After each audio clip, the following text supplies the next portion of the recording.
দীপ আর নীরব দুই বন্ধু।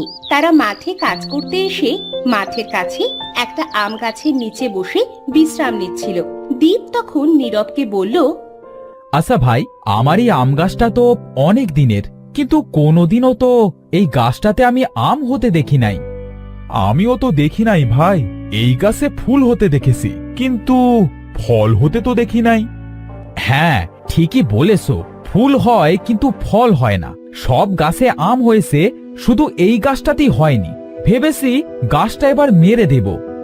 যেটা তোমার ইচ্ছা, এবার আমাদের বাড়ি যেতে হবে, অনেক বেলা হয়ে গেছে। তারা দুজন সেখান থেকে উঠে বাড়ির দিকে গেল। নীরব বাড়ি গিয়ে তার মেয়ে চন্দ্রাকে বলল, চন্দ্রা, মা চন্দ্রা, একটু পানি নিয়ে আয় তো মা। চন্দ্রা পানি নিয়ে ঘর থেকে বেরিয়ে আসবে আর বলবে, বাবা আজ এত দেরি করলে কেন? আমি সেই কখন থেকে তোমার জন্য অপেক্ষা করছিলাম। দীপ পানি খেয়ে বলবে, কেন, আমার মাটা আজ আমার জন্য এত অপেক্ষা কেন করছে? দীপের বউ দীপা বেরিয়ে এসে বলবে, অপেক্ষা করছে কি আর সাধে? তোমার মেয়ে বলাইকে আজ আম খেতে দেখেছে, তাই তোমাকে আম কিনে দিতে বলবে। কেন বলবো না? সবাই তো আমের সময় আম খায়, আমায় কেন আম কিনে দাও না? একটা আম গাছ আছে, সেই গাছটায় তো আমই হয় না। ওগো, তোমার মেয়েটা ঠিকই বলেছে, কালই পুকুর পাড়ের ওই আম গাছটা মেরে ফেলবে। সেখানে আমার মেয়ের জন্য নতুন করে আবার আম গাছ লাগাবো। আমিও সেটাই ভেবেছি। তাহলে আমি কিছু মানুষ নিয়ে কাল আম গাছটা কেটে দেব, কেমন?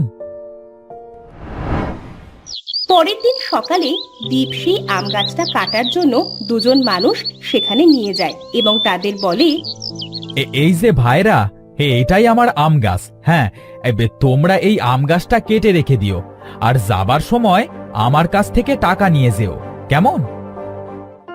আচ্ছা ভাই, ঠিক আছে। তাহলে তুমি এখন বাড়ি যাও, আমরা গাছটা কেটে গুছিয়ে রাখবো, কেমন? আমার মাঠে একটু কাজ আছে, আমি মাঠে যাচ্ছি, একটু পরে আবার আসবো। দীপ তাদের গাছটা দেখিয়ে দিয়ে সে মাঠে চলে যায়। আর এদিকে লোক দুটো যেই আম গাছটা মারতে যায়, তখনই আম গাছটা বিকট গর্জন করে উঠে বলে, তোরা আমাকে মারতে এসেছিস? তোদের এত বড় সাহস! বাবারে ভাই, এই আম গাছটি তো দেখছি কথা বলছে। তাড়াতাড়ি পালা ভাই, না হলে যে আমাদের মেরে ফেলবে এক্ষুনি। পালা! আম গাছ জাদু করে তাদের চারিপাশ ঘিরে দিবে আর বলবে, তোরা পালাবি আর কোথায়? তোদের পালানোর সব পথ বন্ধ। আমি প্রতি 100 বছর পর জাগি, আর তখনই আমি খুব তৃষ্ণার্ত হয়ে যাই। তৃষ্ণার্ত হয়ে যাও মানে?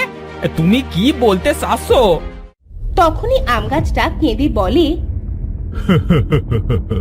আমার বয়স এই 1000 বছর, কিন্তু হাজার চেষ্টা করেও আমি কোনো দিন আমার গাছে ফল আনতে পারিনি। আমি খুবই ব্যর্থ একটি আম গাছ, যে ফুল দিতে পারে তবে ফল দিতে পারে না। তোমার কি আজ জাগবার সময় হলো? মানে বলতে চাইছি, মানে 100 বছর কি আজ পূর্ণ হলো? হ্যাঁ, আজ আমার আবার জাগবার সময় হয়েছে, কিন্তু তোরা দেখ, আমি ফল দিতে পারি না বলে তোরা আমাকে মারতে এলি। আমি অসৎ লোককে খাই না, আমার শুধু সৎ লোকের রক্ত দরকার। তোদের আমি খাবো না, মারবো। হে, দয়া করে আমাদের ছেড়ে দাও, আমাদের মেরো না, আমরা কাউকে কিচ্ছু বলবো না। আমি কাউকে সুযোগ দিই না, আমার কাছে সুযোগ একবারই হয়, আর সেটা হলো মৃত্যু। জাদু করে মেরে ফেলবে। আম গাছটি একথা বলেই তাদের মেরে ফেললো। আর এদিকে দীপ মাঠ থেকে এসে দেখলো লোক দুটো মরে পড়ে আছে। এদের আবার কি হলো? এরা মারা গেল কিভাবে? না না, আমার তো সুবিধের বলে মনে হচ্ছে না। এক্ষুনি আমাকে বাড়ি যেতে হবে এখান থেকে। দীপ ভয় পেয়ে সেখান থেকে বাড়ি ফিরে গেল। বাড়ি ফিরে বউকে ডেকে বলল, গিন্নি, ও গিন্নি, শুনছো? বাইরে বেরিয়ে এসো তো। কি হয়েছে? তুমি এমন হাঁপাচ্ছ কেন?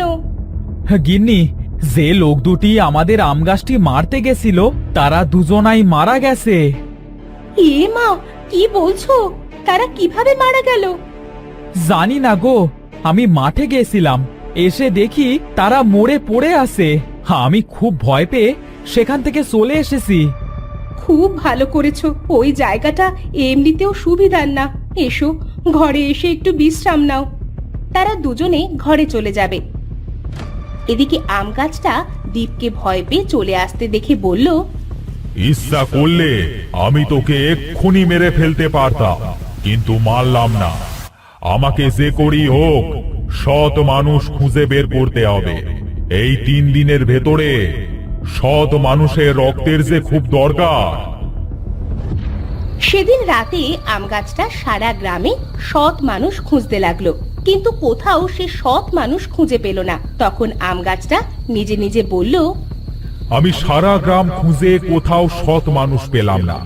আমার আর একটা মাত্র সৎ মানুষের দরকার আছে, আর একটা মানুষের রক্ত দিয়ে যদি আমার তৃষ্ণাটা মেটাতে পারি তবেই আমার গাছে ফল আসবে।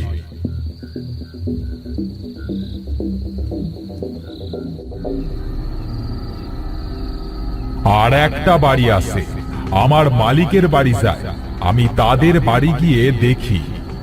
আম গাছটা হাঁটতে হাঁটতে দীপদের বাড়ি গেল। সে দীপদের বাড়ি গিয়েই বলল, এই বাড়িতে আমি কোনো সৎ মানুষের গন্ধ পাচ্ছি, কিন্তু সেটা কে? আমাকে যে দেখতেই হবে। আম গাছটা ভয়ঙ্কর ভাবে গর্জন করতে লাগলো। আম গাছের গর্জনে দীপ আর তার বউয়ের ঘুম ভেঙে গেল। দীপের বউ তখন বলল, ও গো, বাইরে কি হলো গো?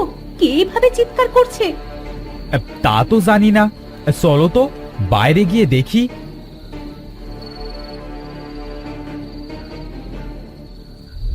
আরে, এটা তো আমার সেই আম গাছ, কিন্তু এ হাঁটতে পারছে কিভাবে?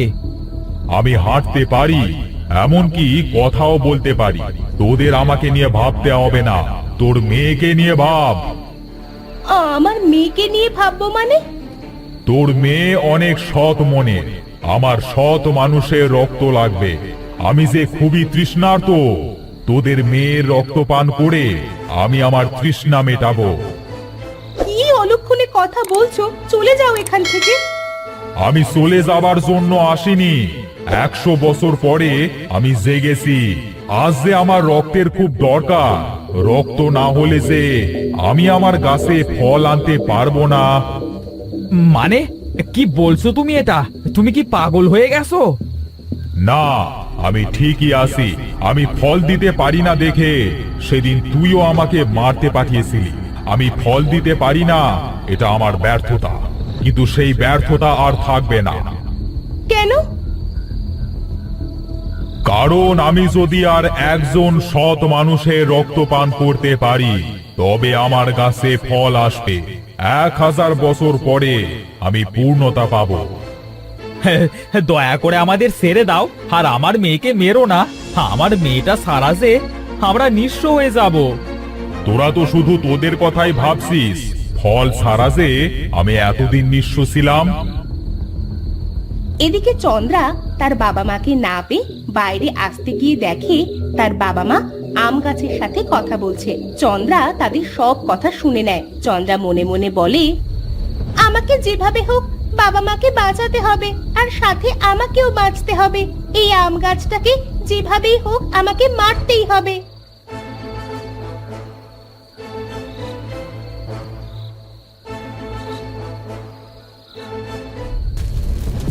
কে রে? আমার গায়ে আগুন দিল কে? জ্বলে গেল রে, জ্বলে গেল। এই এই তোরা আমার গা থেকে আগুনটা নেভা। মরে গেলাম, মরে গেলাম। আমার এত বছরের তৃষ্ণা আমি মেটাতে পারলাম না রে। আম গাছটা পুড়ে ছাই হয়ে যাবে। মা, তুই আমাদের অনেক বড় বিপদ থেকে বাঁচালি রে, না হলে আজ আমরা সবাই একসাথে মারা যেতাম। দীপা তার মেয়েকে জড়িয়ে ধরে বলবে, আমার মেয়েটাকে আমি এক্ষুনি হারাতে বসেছিলাম। তোমরা থাকতে আমার কিছু হতে পারে বলো? চলো ঘুমোতে যাই, আর কোনো ভয় নেই। তারা তিনজন ঘরে চলে গেল।